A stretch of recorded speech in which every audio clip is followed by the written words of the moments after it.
Bienvenidos a un nuevo espacio de VLA Global, donde compartimos, como es nuestra costumbre, especialmente experiencias de carácter profesional.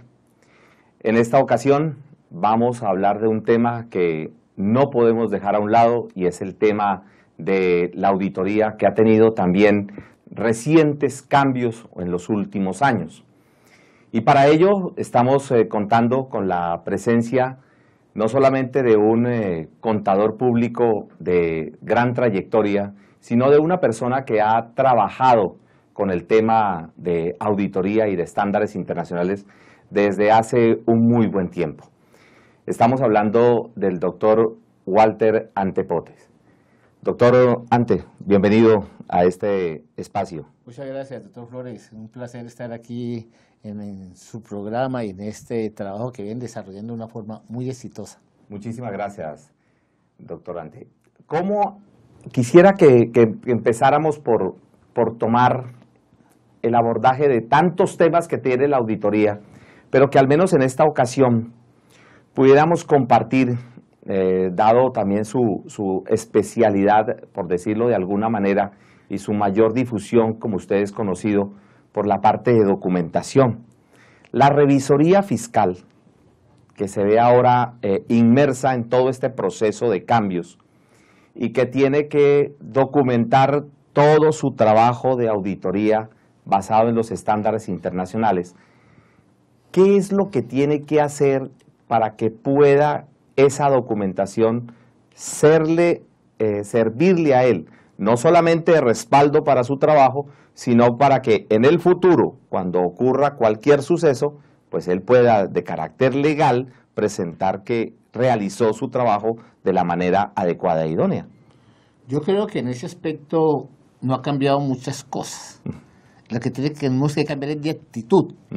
Porque si nosotros vemos en la aplicación de auditoría, dentro de ellos encontramos las famosas normas de auditoría generalmente aceptadas, descritas en el artículo 7 de la ley 43, y en la aplicabilidad de dichas normas, las personales. Que necesitamos, vamos a las personales, necesitamos gente idónea, gente con capacidad, gente con conocimiento, con expertise e independencia en desarrollar su trabajo. Eso no ha variado absolutamente para nada. Sigámoslo aplicándolo. Es correcto, o sea que el primer punto es, estamos haciendo referencia a la ley 43 y en su contexto técnico de la parte de auditoría no ha sido modificado. Es la primera parte. Es la primera parte y esa es la esencia de lo que deberíamos nosotros venir trabajando tradicionalmente, pero que en principio lo dejamos a un lado como el 2649, como comentamos anteriormente. Todo el mundo habla del 2649, yo sigo aplicando el 2649, pero escasamente en el plan de cuentas. Es correcto. Porque en la conceptualización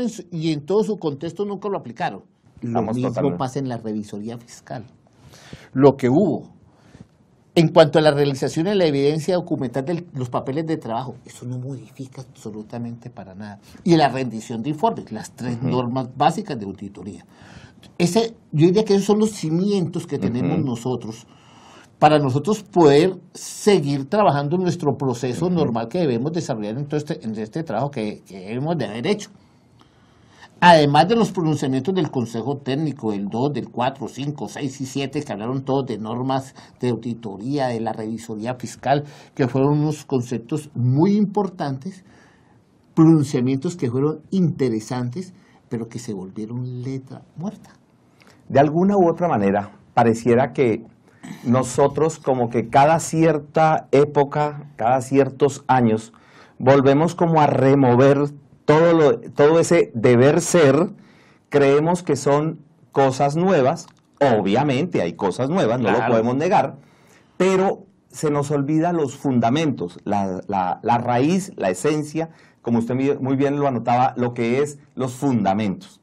O sea, lo primero que debemos tener claro es, antes de todo este proceso de internacionalización, por llamarlo de alguna manera, debimos haber aplicado unas normas de contabilidad basadas en unos principios que se fundamentaban, obviamente estaban locales, pero fundamentados en unos principios internacionales, especialmente los US GAAP, y el tema de auditoría también con unas normas de auditoría. Lamentablemente, pareciera que en la teoría sí estábamos haciendo las cosas, pero que ya en la ejecución cada cual hacía lo que consideraba, entre comillas, que debía hacer. Y eso en la parte, para centrar nuestro punto de hoy, en la parte de documentación y de todo esa formación de lo que es la documentación, ¿qué es lo que tenemos que hacer? ¿Qué nos viene después de tener nosotros esto? Obviamente que en la ley 1314, su artículo 5, estableció todos los procedimientos necesarios para aplicar las normas internacionales de aseguramiento de la información financiera. Estamos. Eso nos permitió a nosotros, decíamos nosotros los contables, al fin va a haber algo que nos va a permitir soportar un trabajo de auditoría bien importante, y que en realidad era así, porque nos genera una serie de conceptualizaciones y una serie de aspectos fundamentales que están especificados en las normas internacionales de aseguramiento. Y empezaron, primero hubo una norma, la NIA 100, que hablaba de todas las partes compromisorias, y eso fue derogado. Y después llegamos ya de la 200, la 300, la 400, la 200, todos son los conceptos generales. Inclusive hay un concepto bien interesante que dice, ¿cuáles son los objetivos de la auditoría como tal? Nos dice, son dos objetivos muy claros. Uno, ser facilitador, y el otro, ser para atestiguar. O sea que usted como facilitador, los estados financieros le van a facilitar a ustedes el proceso de poder opinar. Un medio. Y además, una vez usted haya hecho todo ese proceso de poder, puede atestiguar, puede ya atestar con su firma todo ese proceso que usted ha desarrollado. Y salía con una serie de aspectos importantes como la NIA 210 que nos dice, usted tiene que firmar una acta compromisoria. ¿Qué es acta compromisoria? Es los compromisos que nosotros adquirimos como revisores fiscales de todo el proceso de lo que nosotros vamos a hacer y a lo que también se va a comprometer el cliente. Ese punto, dentro de todo este conjunto de situaciones que debemos tener en cuenta, creo que los contadores adolecemos de formalizar mediante unos documentos qué es lo que hacemos. Ese punto, por ejemplo, ¿a qué nos comprometimos? Un punto importantísimo. ¿Cuál es el alcance de lo que nosotros nos hemos comprometido? ¿Por qué eso, que no es nuevo, que deberíamos estarlo aplicando ya hace algún tiempo, por qué el mercado de alguna u otra manera pareciera que relegara, que nos concentráramos únicamente con el trabajo operativo y se nos olvida el fundamento? ¿Por qué? Porque es que nosotros nos hemos basado en dos aspectos fundamentales como revisores fiscales. Uno, a los compromisos estatutarios que están descritos dentro del estatuto de las responsabilidades que asume el revisor fiscal, y el otro, en su complemento o en su defecto, los aspectos que me compromete el Código de Comercio. Ok, ¿ya? Los artículos 207, 208. Sí, y entonces como están ahí, son inmersos en las responsabilidades que yo voy a asumir. No, hay que asumir una carta compromisoria. Tú acabas de decir algo bien importante. ¿Cuál va a ser el alcance de mis pruebas? ¿Qué tal en un momento dado? Yo necesito como auditor hacer una revisión del valor razonable de un activo. ¿Ya? Yo no soy perito. En el caso de propiedades, planta y equipo, voy a hacer una evaluación de una propiedad de inversión. Yo no soy perito para decir, ese bien vale esto, porque hay gente especializada en eso, o maquinaria especializada que en un momento queremos hacer una valoración especial. Entonces necesito tener soporte necesario, como me dice la NIA 600, consigas expertos, los expertos que sean necesarios y comprométalos. ¿Quién va a asumir ese costo? Nosotros como revisores fiscales, o dentro de la carta compromisoria estamos diciendo al cliente, nosotros tenemos esta limitación dentro de nuestro alcance, ustedes nos deben dar las herramientas necesarias para poderla suministrar. Ese punto también, que quiero resaltar lo que usted ha tocado, usted está colocando, como decimos popularmente, el dedo en la llaga. El revisor fiscal, infortunadamente, se ve muy coartado en temas presupuestales.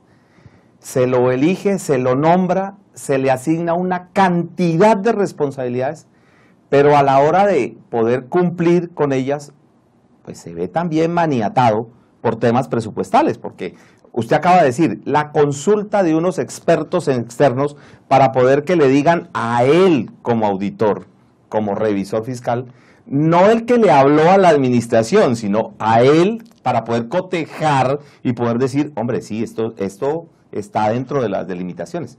Eso no ha logrado con el estándar internacional avanzar, o sea que no lo hacíamos antes, hoy en día creemos que lo estamos haciendo y todavía no lo hemos logrado concretar, pero todo eso, como sí está en la norma legal, sí está como un requerimiento, la norma legal asume que sí lo estoy haciendo, porque eso es lo que asume la norma. A usted debió haber hecho, ¿en dónde dejó esa documentado, evidenciado, si lo hizo o lo dejó de hacer por A, B o C circunstancias? Mira, eso nos presenta en cuanto a la evidencia documental, que es la parte muy fundamental, que es a través de papeles de trabajo. Desafortunadamente, en Colombia tenemos dos aspectos críticos, y voy a meter el dedo en la llaga aquí. Uno, cuando está en la parte de preparatoria, el contador público en su preparatoria, encontramos de que él no tiene, en medio se le indica que son papeles de trabajo, se le dan 2 o 3 brochazos de auditoría, termina el profesional su carrera, adquiere su matrícula profesional y ya puede actuar como revisor fiscal. Primera norma de auditoría de las personales, esa persona tiene la experiencia y los conocimientos necesarios para ejercer la revisoría fiscal, no los tiene.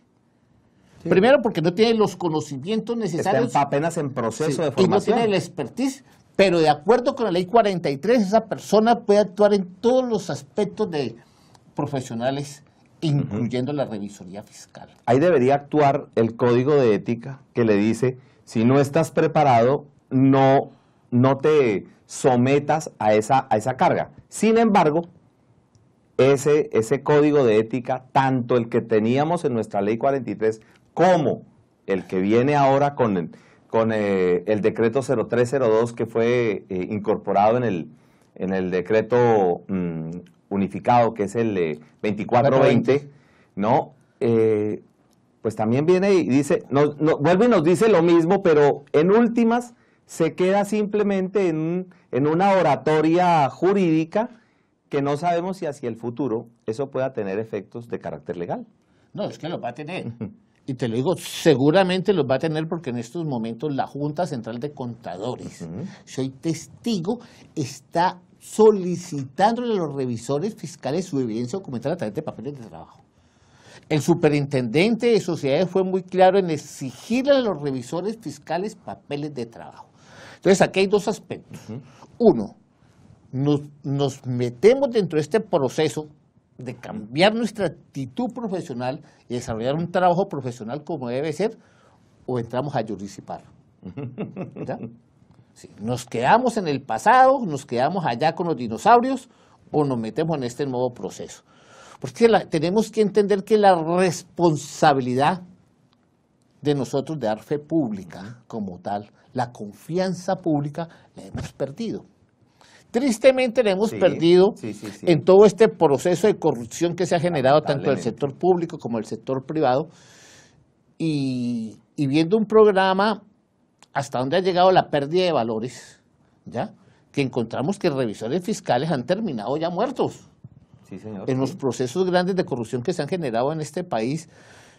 ¿Hasta qué punto nosotros, nuestro compromiso profesional, tenemos la independencia necesaria, ¿ya?, para poder nosotros juzgar, evaluar con nuestro escepticismo profesional, que es una palabra que no existía, ¿no?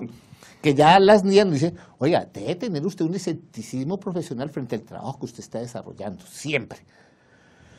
Pero debe basarse en toda la serie de normas, en el cumplimiento de ellas, en las NIAS 200, en las 300 de control interno, en las 400, en las 500, que es la evidencia documental.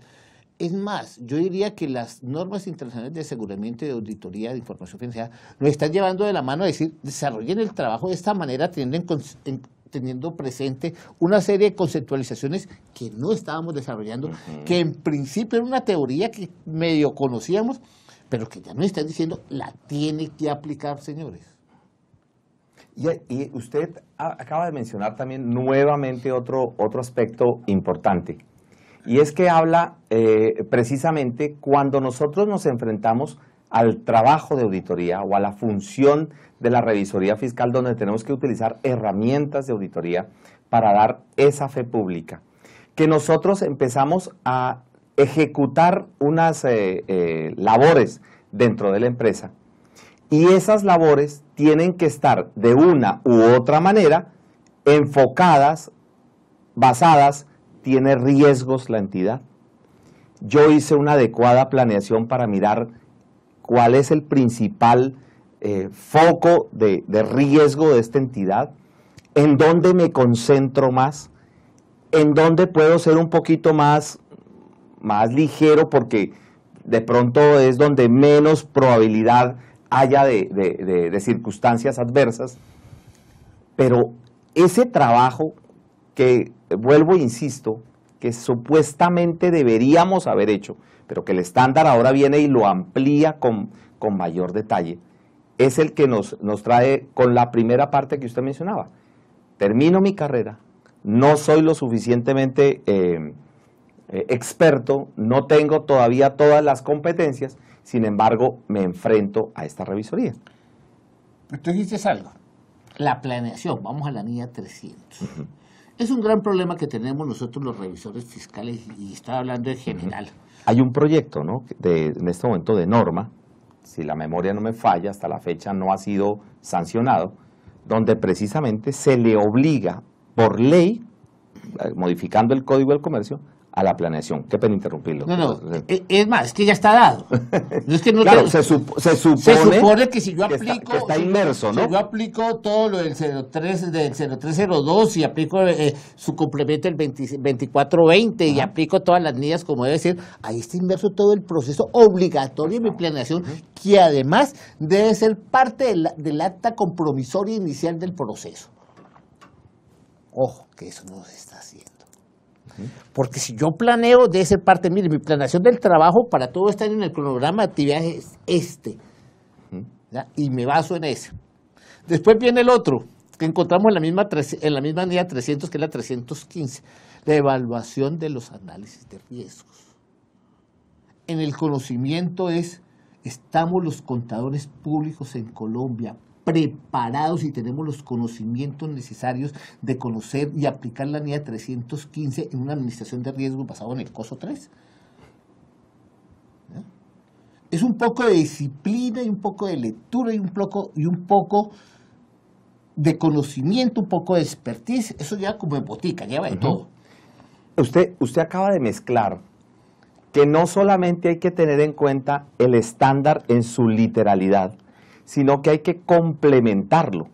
Mire que en días pasados, al interior nuestro, estábamos empezando a leer un documento sobre aseguramiento, que si bien lo trata el estándar internacional, el fundamento, por unos documentos, y quiero citar al doctor Samuel Mantilla, que al menos nos dijo, oiga, tengan en cuenta que cualquier cosa no es auditoría y hay que profundizar en muchos de los temas, y en uno de sus links nos mandaba a un documento de aseguramiento de la asociación francesa o europea, no lo tengo claro, creo que es europea, sí, es europea, de aseguramiento, precisamente para complementar y poder tener una visión más grande. Y en tema de control interno, que es otra falencia adicional que tenemos, las empresas no tienen ni siquiera control interno. No hay procedimientos para poder uno dice, yo evalué la empresa, sí, pero ¿qué evaluó? Exactamente. Sobre todo cuando hablamos que la que nos permite el alcance de auditoría y la evaluación del control interno. Y eso no ha modificado, y eso sigue siendo siempre sigue siendo lo mismo. Pero en esto lo preocupante es que en nuestra profesión se ha generado un aspecto. Primero tuvimos yo diría como un desorden en el conocimiento de las normas internacionales de información financiera, que usted conoce muy bien y las maneja muy bien, que los contadores han dicho, inclusive empresarios me han dicho, eso lo aplazan. Ya a esta altura ya no aplazan absolutamente nada. ¿Ya? Eso no lo van a aplicar en Colombia. Entonces entendemos que los contadores entramos en una apatía en el conocimiento y la aplicación de las normas internacionales de información financiera. Ahora, ¿se imagina la apatía que ha habido para aplicar las normas internacionales de aseguramiento de la información? Claro. Absolutamente total. Entonces, hay un desconocimiento que yo creo que cuando empieza, te solicita la Junta Central de Contadores o te requiere las superintendencias que sea, de las entidades de entes de vigilancia y control, te empiezan a decir, señores, sancionado contador público por no tener la evidencia documental, sancionados contadores públicos por no tener la evidencia documental. Y entre ellos hemos encontrado una serie de aspectos. Y te voy a dar un ejemplo clásico de las modificaciones, porque nosotros también los revisores fiscales son como un arbolito de Navidad, ¿no?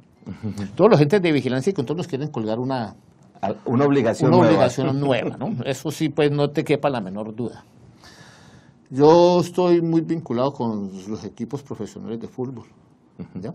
Y Coldeportes, a los equipos los vigila tanto la Superintendencia de Sociedades como la Coldeportes.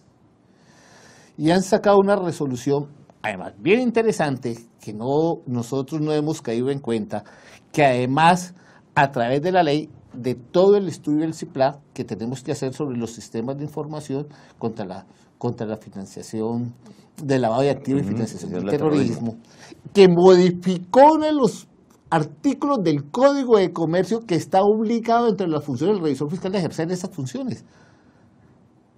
Entonces, cada uno nos cuelgan, por un lado nos cuelgan una cosa, por unas cosas, digo que muchos revisores fiscales no tienen conocimiento de la obligación y el compromiso legal que tenemos nosotros de evidenciar nuestro trabajo de auditoría. Porque vaya nosotros en un momento determinado, que encontremos, ahora que está tan famosa todavía, hoy meten en la lista Clinton a través del OFAC, a Raimundo y todo el mundo, no el mundo, por favor. Los meten a todos ahí dentro de ese proceso. Dios me libre. Y cuando Dios nos libre. Y en un momento dado, nosotros en una operación o transacción, que se haga la compañía dentro de un proceso, o sea, que contrate con una persona que esté vinculada a comprar, tienen un problema porque ya es uno de los aspectos fundamentales descritos dentro del Código de Comercio de las funciones como revisor fiscal. Nosotros debemos estar muy alerta. Mire que usted acaba de decir que el programa que se está realizando por parte de la Junta Central de Contadores, donde se le está exigiendo lo que usted mismo menciona, pues es el deber ser. O sea, se presume que usted debió haber documentado su trabajo y que por algún motivo, pues no lo ha hecho o no lo ha hecho de la forma debida. Que puede ser también otra forma de verlo. Mira, aquí se presenta un fenómeno claro que va a ser el primer tropiezo que se va a generar. Nosotros como revisores fiscales, lo primero de las cosas que tenemos que pedir es el manual de políticas contables bajo normas internacionales de información financiera. ¿Por qué? Si nosotros como revisores fiscales pedimos ese manual, ahí vamos a entender las políticas contables de la empresa. Dos aspectos. Uno, si las políticas que establecieron en ese manual son las que aplican para la empresa. Porque encontramos que muchos manuales son parece la cadena de Ambrosio, le disparan a todo manual que encuentran. Uno. Dos, si esas políticas establecidas ahí están operando en forma debida. Tres, si han habido modificaciones a esas políticas, ¿los comités de las normas internacionales están funcionando? Son los comités encargados a través de cada una de las áreas o el comité general que está estableciendo las modificaciones a dichas políticas y la está revisando permanentemente. No se está haciendo. Claro. No se está haciendo. Entonces nosotros como revisores fiscales debe ser un documento importante en nuestro archivo continuo de auditoría, primero que todo. Porque ese manual va a ser la carta de navegación del revisor fiscal. Es donde él va a poder decir que si las aseveraciones en cada una de las áreas, en el efectivo equivalente, en activos financieros, en cuentas en las cuentas por cobrar comercial, en inventario, propiedades de inversión, en toda esa serie de cuentas que tenemos en la conceptualización de las normas internacionales de información financiera. Sí, esas aseveraciones, primero, sobre los saldos se están aplicando. En la identidad, en la aplicación, en el concepto, en el costo, sobre las transacciones, si se están aplicando las aseveraciones en cada una de las áreas, y sobre las revelaciones. Esas revelaciones cuento, me preocupa mucho porque no han entendido que la revelación es la lectura a los estados financieros, la interpretación, es decir todo. No, se han dedicado a hacer anexos. Y los anexos no son revelaciones, los anexos son una composición de una serie de cifras frías que están dentro de los estados financieros. Es el detalle de una cifra. Es el detalle de una cifra simplemente, pero no dicen la naturaleza, el por qué se generaron, cuál es el concepto, cuáles las operaciones que existen entre las partes relacionadas. Ese es un punto también bien importante. Sí, todo ese aspecto, si las cuentas por cobrar de acuerdo con los vencimientos han generado los deterioros correspondientes, si lo han aplicado, si han aplicado el valor presente neto, cuál es la política de intereses si se aplica, si a tasas de captación o a tasas de colocación. Porque eso hay un problema que no se sabe de qué punto cómo va a calcular los intereses, si a tasa de colocación o a tasa de captación. Entonces, hay una serie de cosas que son tan importantes que finalmente nos permite entender, de acuerdo con ese manual de políticas contables, la aplicación de la sociedad, que es efectivo equivalente para una sociedad. ¿Ya? Si yo tengo un CDT a 3 meses, eso que se me va a volver a mí un efectivo equivalente en un momento determinado, si lo tengo establecido como política. Entonces hemos encontrado dentro de este caso curioso. Yo adapto mis políticas contables de acuerdo con mis necesidades. Vea, las cuentas por cobrar a socios, pónganmelo un deterioro, las cuentas mayores a 1 año, que ya en 1 año les he cruzado con mis utilidades y ya, para de contar. Entonces, nosotros tenemos que evaluar si ese tipo de políticas son sanas o son razonables de acuerdo con los entes que se aplican. Y si cumplen los requerimientos del estándar. Y si cumplen con los requerimientos del estándar. Entonces, mira que el manual de políticas contables para nosotros los revisores fiscales adquiere tal importancia como el primer documento de evidencia, como el primer documento fundamental, como evidencia documental en la aplicación de dichas normas. Porque puede ser que sí exista el manual y las alternativas que usted mira o expone.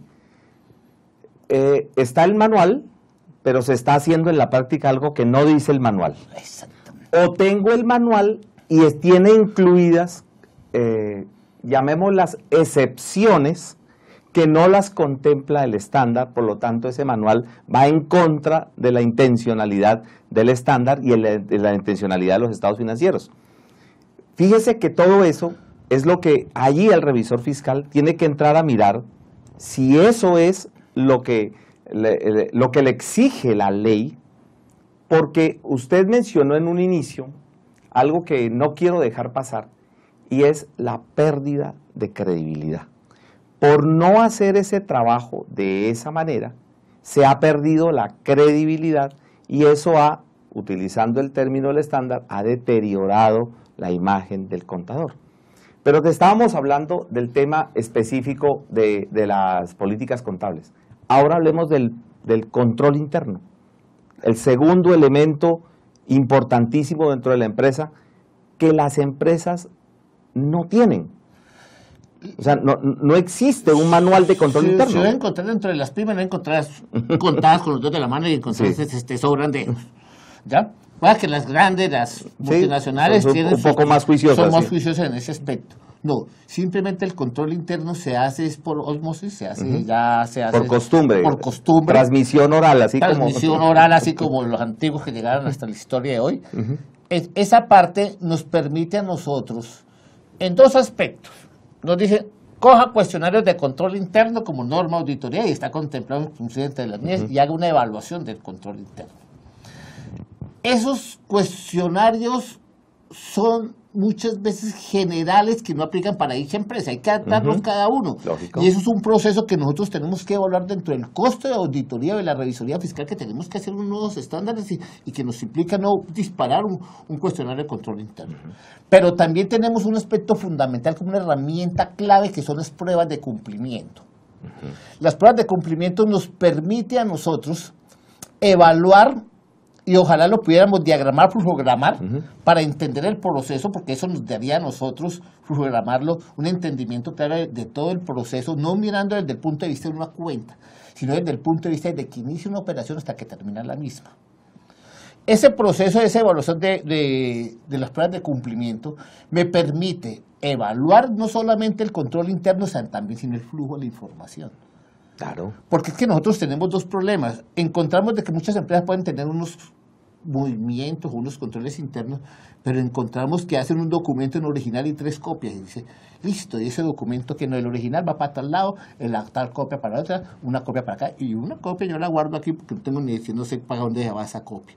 Y el otro dice, yo no sé dónde viene esa información, yo la recibo y yo hago lo mismo que yo estoy haciendo. Entonces nos permite tener primero un conocimiento amplio de los procesos y los procedimientos de la empresa, los procedimientos de control y autocontrol, que lo hemos dejado siempre a un lado, y ver de una vez el flujo de la información. Entonces las pruebas de cumplimiento han adquirido un punto tan importante dentro de este proceso que es parte fundamental de la planeación, porque nos permite, por un lado, fijar el alcance, y una vez fijado el alcance, nos permite a nosotros, obviamente, desarrollar nuestras pruebas. Tú decías algo, habrá pruebas habrá áreas donde nosotros tenemos que profundizar más, y habrá áreas donde nosotros nos permitirá a nosotros hacer un menor trabajo, pero es por la confianza que nos genera el control interno de dichos procesos. Además, por también el conocimiento mismo de la entidad. Además, por el conocimiento mismo de la entidad. Cuando yo escucho personas como usted, que ha tenido recorrido, que ha tenido experiencia, no deja de preocupar que pareciera que de una u otra manera, yo menciono mucho en mis charlas, digo, pareciera que los contadores perdimos el norte, perdimos la brújula y nos hemos dedicado a hacer contratos para recibir un ingreso, y a veces esos contratos sencillamente creemos que están, que es lo que nos han encomendado. No hay un alcance definido, o al menos yo creo el alcance, y dejamos siempre de una u otra manera todo lo que es la parte profesional simplemente como si fuera un aspecto conceptual, y no estamos viendo que cuando entramos nosotros al mundo de los estándares internacionales, lo que está haciendo ese estándar es dándonos unas guías para protegernos a nosotros de la manera profesional, y no vayamos a dejar por ahí de pronto algún aspecto sin revisar, sin ponerlo dentro de los asuntos a tratar, y después, cuando haya un problema, se nos venga después en contra, ¿no? Mire que aquí hay un aspecto que tú acabas de mencionar, que es lo que nosotros debemos de protegernos. En la NIA 510 nos dice, cuando nosotros iniciamos un trabajo por primera vez, una de nuestras pruebas obligatorias de auditoría que debemos desarrollar nosotros es la observación física de los inventarios. Pero tú recibes una auditoría, recibes unos estados iniciales que no hemos observado los inventarios físicos del periodo anterior. Y que nos contratan en septiembre, diga usted, para algún trabajo o lo que sea. No, nos contrataron, fuimos nombrados por la Asamblea General como revisores fiscales en la Asamblea Ordinaria en marzo. ¿Ya? Y empezamos nuestro trabajo este año, a hacer nuestro trabajo de auditoría. Pero en el 2016 hay unos saldos iniciales de inventarios, que nosotros no hicimos la observación física de dichos inventarios, que tiene una incidencia importante en el estado financiero. La NIA 510 nos dice, como usted no los puede observar, debe de hacer una salvedad en un párrafo y nos da el ejemplo de cómo lo tenemos que hacer, de especificar de que usted hace una salvedad sobre la observación física de esos inventarios que usted no los vio. Podrá haber hecho los del corte del ejercicio, pero no los iniciales. No los iniciales. Y tenemos que hacer un párrafo intermedio diciendo de que dichos inventarios fueron auditados por otro revisor fiscal y que nosotros no hicimos la observación física de dichos inventarios físicos, que tiene una incidencia importante sobre los resultados, sobre el estado de la situación financiera durante todo el periodo que estamos auditando nosotros. Eso nos está haciendo. Y la NIA 510 nos dio las herramientas necesarias con los ejemplos complementarios para que nosotros lo hagamos. Y es una invitación que hay que hacerle a los contadores públicos. Apliquemos la norma que ahí está, no estamos inventando nada de lo que ya está inventado, ¿ya? Nos están dando unas orientaciones que nosotros somos muy conscientes de que esto es cierto, pero que le estábamos haciendo como locos. Al fin y al cabo, empecemos la auditoría, que mi problema es de aquí en adelante, no de ahí para atrás. Y no, señor, un momentico, nos dice el ISBI, no, señor, ustedes tienen que ponerle cuidado a eso, porque una de las funciones de la ISBI es que estos pronunciamientos es para el servicio, es para el interés público. Y cuando hablamos del interés público, es para los revisores fiscales, para los empresarios, es para los inversionistas, es para el Estado, es para todo el mundo. Cuando hablamos del interés público, no es para nosotros como contadores públicos, como revisores fiscales. Nosotros somos un medio facilitador, como lo dice, para poder, a través de los estados financieros, emitir una opinión. Pero ¿estoy preparado yo para emitir una opinión sobre los estados financieros?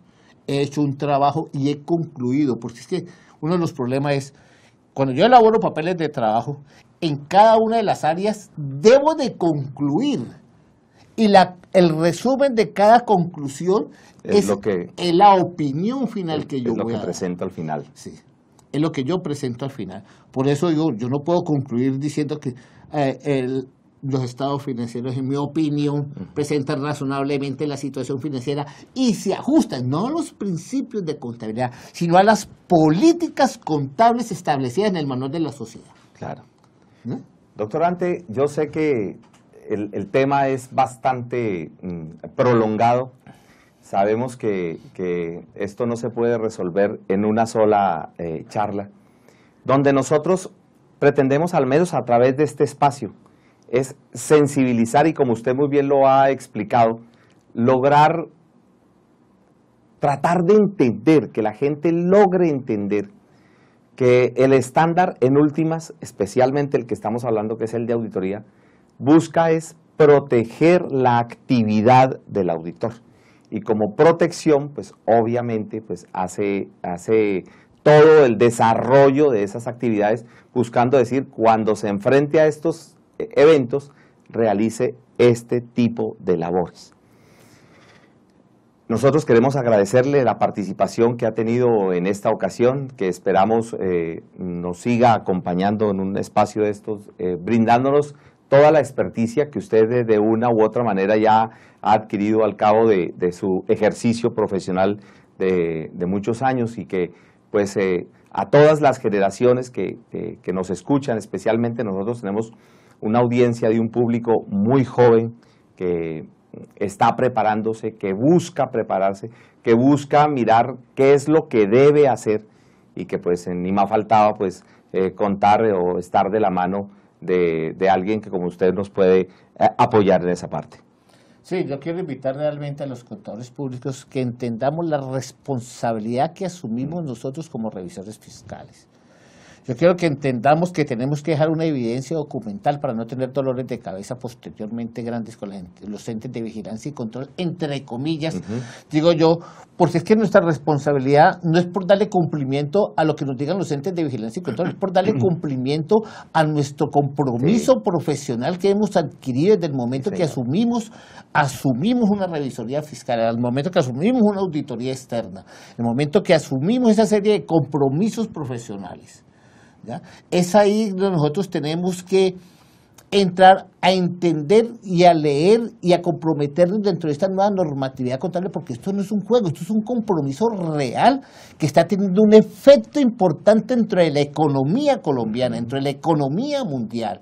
Porque es que si nosotros nos vamos para el caso de Odebrecht, los resultados a través de las auditorías y las revisorías fiscales y de sus empresas que han estado alrededor de ellas han sido catastróficas, y el efecto directamente que se han preguntado, ¿y el revisor fiscal dónde estaba? ¿Ya? Entonces decimos nosotros, miércoles, ¿nos metemos en el cuento o nos ponemos nosotros en un momento dado a que tengamos la condena pública del efecto de no desarrollar muy bien nuestro trabajo por no comprometernos profesionalmente dentro de los aspectos legales que nos implicó la ley 1314? Nuevos cambios. Y todos esos efectos que usted muy bien los menciona, pues terminan afectando a toda la comunidad contable, afectando más la credibilidad de la que hemos hablado. Queremos agradecerle, doctor, ante pues, haber usted compartido con nosotros este conocimiento que usted ha madurado con el tiempo, y que lo ha simplificado, porque cuando uno lo escucha pareciera que las cosas fueran como relativamente fáciles, pero cuando uno ya se sienta a la temática y a la lectura, pues se encuentra que hay muchas cosas que le cuestan a uno. Usted lo ha logrado manejar de una manera que le agradecemos mucho, la forma simple como lo transmite, pero que no podemos negar la complejidad que hay detrás de todo esto. A todos ustedes, muchísimas gracias por haber atendido esta invitación y esperamos poder seguir compartiendo con ustedes este tipo de experiencias. Hasta una próxima ocasión.